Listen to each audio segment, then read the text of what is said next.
Hey everybody, it's Dr. Joe and Sweet Callie. And today I'm going to show you 5 ways to relieve an achy back. So let's get started. Yeah. Disclaimer alert, disclaimer alert.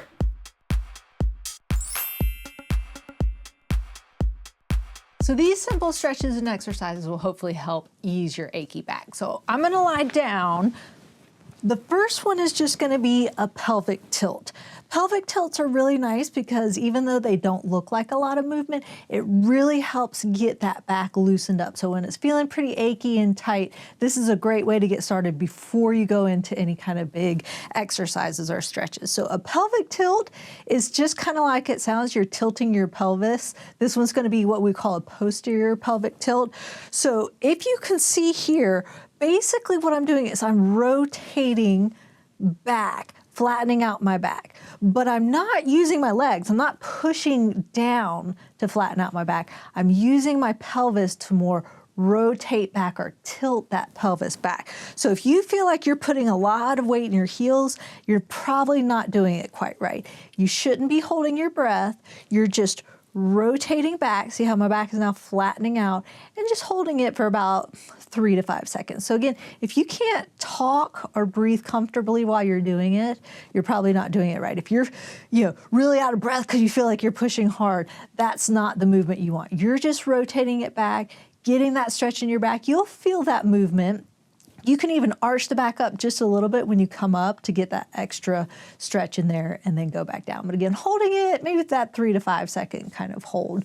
Once you get that loosened up a little bit, then you're going to go into a full bridge where you are pushing up with your legs. So with the bridge, the closer you get your feet toward your bottom will take the hamstrings out of it a little bit. And that's nice for those of you who, if you push up and you feel like your hamstrings are trying to cramp up, sometimes getting them closer helps them further out because that has to make them work a little bit harder. So if you bring them up just a little bit, kind of roll your back up, almost like you're lifting one segment at a time. You don't have to stop at each segment, but it's not just coming up and down. You're rolling that back up, really trying to get everything nice and straight. I can feel that stretching out my back right there. And then nice and slow rolling down. You can just do a little pause at the top.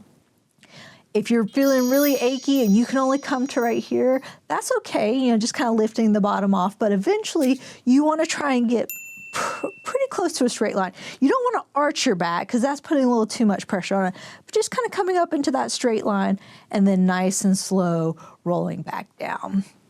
So after you get those muscles working a little bit, then some stretches are really nice. So one of my favorites for that achy low back is a knee to chest stretch. And again, it's just like it sounds. That's usually how we name them, kind of what you're doing. So you're just bringing your knee up to your chest. People do these a couple different ways. Some people will put the leg out that they're not bringing up towards their chest all the way straight, and you'll get a little bit of a hip flexor stretch.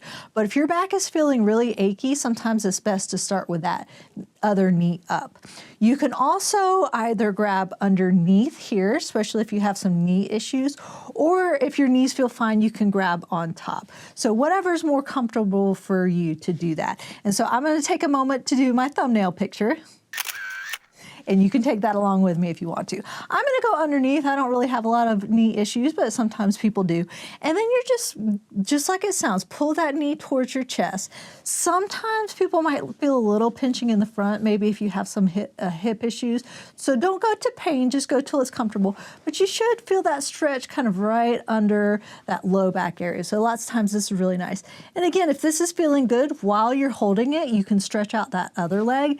And then I'll feel a little bit of stretch in my hip flexor on the other side. So this one's going to be a full 30-second stretch. You're just holding it. You can do some nice diaphragmatic breathing through your tummy while you're doing this. Really just let your body relax. Definitely work both sides with this one. So maybe I'll hold up with this. If you want a big stretch, if you're feeling flexible, you can even grab a little bit lower to get down. But you want to make sure your knee's not going either way out or way in. Try and bring it straight up towards you. So if you feel like it's trying to go out when you're bringing it up, you probably don't need to pull quite that hard. You want it to come straight up to get that nice stretch through there. So again, 30 seconds, 3 times on each side if you have time for that. So then the last two, I'm gonna roll over and kind of get on what I would call all fours, or we call it quadruped. So this is gonna be a cat-dog stretch. The biggest thing to remember with these is try not to turn your feet inwards. Try and kind of put the top of your feet straight down, either on the bed or the couch, or if you're doing this on the floor.